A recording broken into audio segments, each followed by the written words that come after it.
Hindi ako, yung examiner. May examiner po Yun isa. po kasi yung pinupoint nila sa akin, bawal magpadala Hindi padala, yung magpapadala, hindi yung... Opo, yung magpadala yung kamag-anak, bawal daw po yun.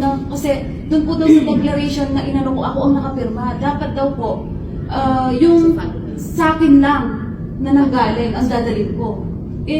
Culture po natin mga Pilipino yung dalhin mo yung may pagpapadala sa'yo para iabot nila sa pamilya nila kasi hindi sila nakakauwi. Isasabay nila sa'yo. Ito, Yun po kasi siguro ang ang pinupoint nila. pagkakaintindi is that, di ba, tinatanong tayo niyan palagi kahit ng airline, tayo ba ang mismo nag-impake na Hindi po kasi ganun naggamit? yung pagka-ano nila sa akin ng time na yun. Yung pinapaliwanag na, if I can finish. Okay po. Okay Sige lang, po. ha?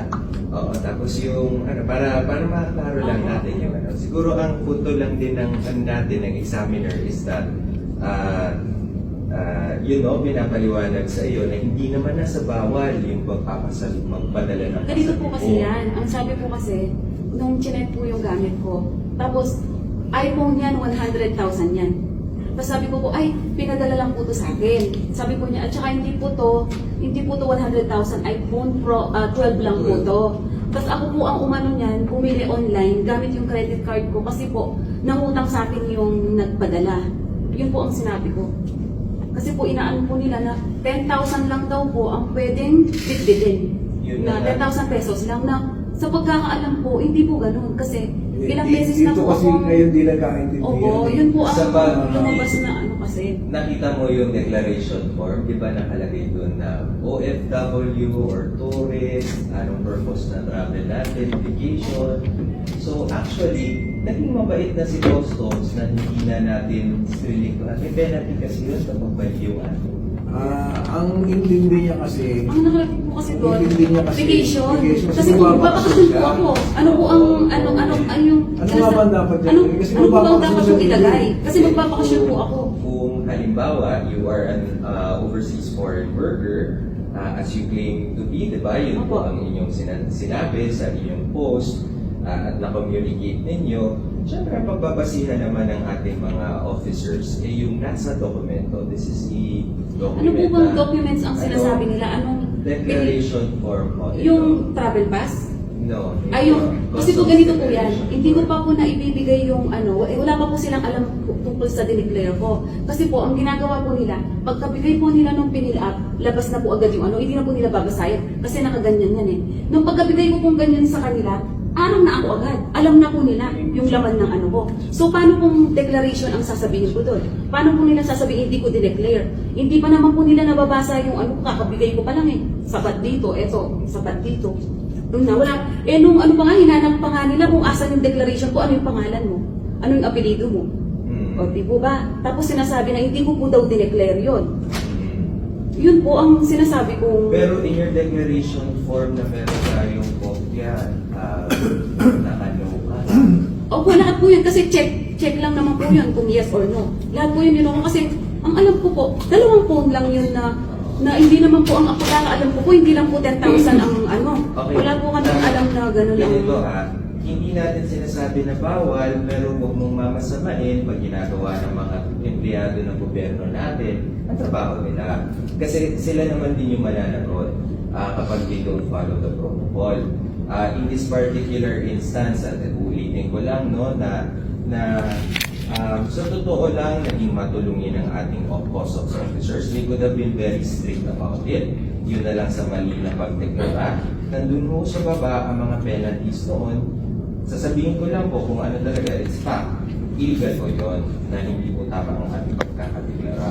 Iintindihan natin na there are situations na siguro sa pagkakamamadali, nakalimutan, there are Kasi Sorry, po- speak for her. Kasi dito siya nalito. Hindi maliwanag sa kanya na yung doon siya papasok sa 150. Diba? Kasi nga nilagay niya vacation kasi siya ay magbabakasyon dito dahil babalik siya. Babalik po. Babalik siya ng Bakasyon ano. lang po. Kumbaga Kaya talaga, vacation, ano po ang pipiliin mo doon? Nakakalito. Tinatanong Ano po ang ba? pipiliin nyo doon na ano nga daw pipiliin niya?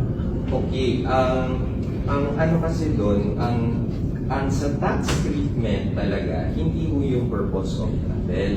Hindi, ano nga yung ilalagay na Ano? kasi ang mukhang nagkaroon ng misunderstanding kung ano yung magiging status niya. Kasi papasok siya sa 150, di ba? Hindi po doon yun yung Saan ba? controlling kung vacation or ano yung Hindi, purpose saan ng travel. ba? Saan ba? Whether we are an OFW or we are a tourist, yun po ang nagkocontrol kung ano. So, ang- Hindi po tourist. Hindi niya, doon tayo nagkaroon ng But misunderstanding. ang chinek mo kasi Vacation. is Ano yun natin? resident, hindi Eh, OFW. lahat naman po na may contract sa ibang bansa, Ganito- residence po yun. Dito lang Pag tayo, tourist po dito kayo, lang tayo hindi residence po kasi. nagkaintindihan eh. May bangso kasi na ano. Sir, ganito lang. Kasi I think it's useless to talk about it. Right, right. Let me explain. Nandito kasi siya. Kasi nga, ang intindi niya, residente siya rito. Kaya nilagay niya resident. Oo. So, anyway. So, we'll help in the dissemination. That's good. Oo, nandito naman no, partners ng Bureau of Customs at Yeah. ano, pero sana in the future, I don't think, no, prangkahin na lang din kita, hindi ko siguro tama din yung iyong nagawa na you will do that to customs officers, no? Alam mo ba na marami sa kanila na exposed to harm, no, threats, pareha lang naman tao din yan, no? At bilang pinuno nila dito, I will tell you, parang masakit din sa akin yung gano'n. Pero part ng public service I yun, already- okay lang, no problem. I explained Hindi na that to namin her. aanahin yun, pero sana let's give a little bit of space naman, no? To basic, ano ba, yung naunawaan namin Opo, kayo. pero kayo din sana din po, maunawaan din po nila kami. Oo, walang Na problema. kaming mga dumarating, kaming mga OFW, yung paghihirap namin doon. Tapos siyempre, sa culture na po natin, sa mga nababalitaan na natin. Oo. Siyempre, nasa utak na po natin yung gano'n. Yun yung ina-explain. Oo, doon Like, po. ano Doon po ito, na- aside, hiningan nyo naman din ako ng recommendation. Naiintindihan ko naman ng pag-i-implement eh. Kaya ako nag-suggest ng messaging. Like, for example, yung pagbawal, di ba? Bawal. Yung ano daw, yung pagbumukas, yung Opo. pagkalipat. Okay, naiintindihan ko yun. Alam niyo, mas madali niya maintindihan ko sasabihin, kung lalapit ka, may problema po ba? Diba? Kasi mag-iiba yung Ano po yung, mag-iiba yung buong nag-ano ka tono. doon, yung mapapahiya ka. Ma'am, bawal magbukas ng ano dyan, tapos ang daming tao. Yun, doon po nag-start eh, nung So, again, doon po nag-start yung ano ko kasi alam ko na po na doon pa lang, umpisa pa lang. Tapos nung ando na po sa may pagpipilap ng ano, nakapila na po ako dito sa may left side. Pinapapila niya ako doon sa marami na magpila. Eh dito iisa na lang. Di ba? Ganun po yung inano niya eh. Sabi niya, ma'am, pila ka doon. Kaya alam ko kung tinatarget na nila ako eh. Kasi Actually, yeah, ganun po that's yung nangyari. correct that, no? Kasi 5 ang ating passengers na, ano nun, no issue, no complaints, nothing, naiintindihan ng pasahero. Same protocols naman na sinusunod natin. We do not target anybody kasi hindi naman po natin talaga kilala yung mga individuals na dumarating. Libo po yan, araw-araw. At sa dami rin po ng pasahero na pinaprocess natin ang kanilang clearance sa customs, wala naman pong nagiging problema. So, ano pong bang benepisyo sa atin kung mag-single out tayo? As I've said, it's just the messaging. It's just the messaging. Kung paano, I understand where you're coming from. I also understand where she's coming from. Doon sa messaging na kayo hindi nagkaintindihan. Diba? Kagaya nun, kung alam ko yung bawal, pero kung paano mo siya sasabihin, will spell a lot of differences. Kunyari, ako na gagawin ko, anong problema, ano yung hinahanap mo? It will deliver the same message, pero walang magiging tensyon. Kasi iba na sa kanila, pagka nasabihin, bawal yan. Ano to eh, ang haba na ng kanyang hugot doon. Kasi ang hugot yan, pupunta na yan kung saan siya nanggaling na bansa.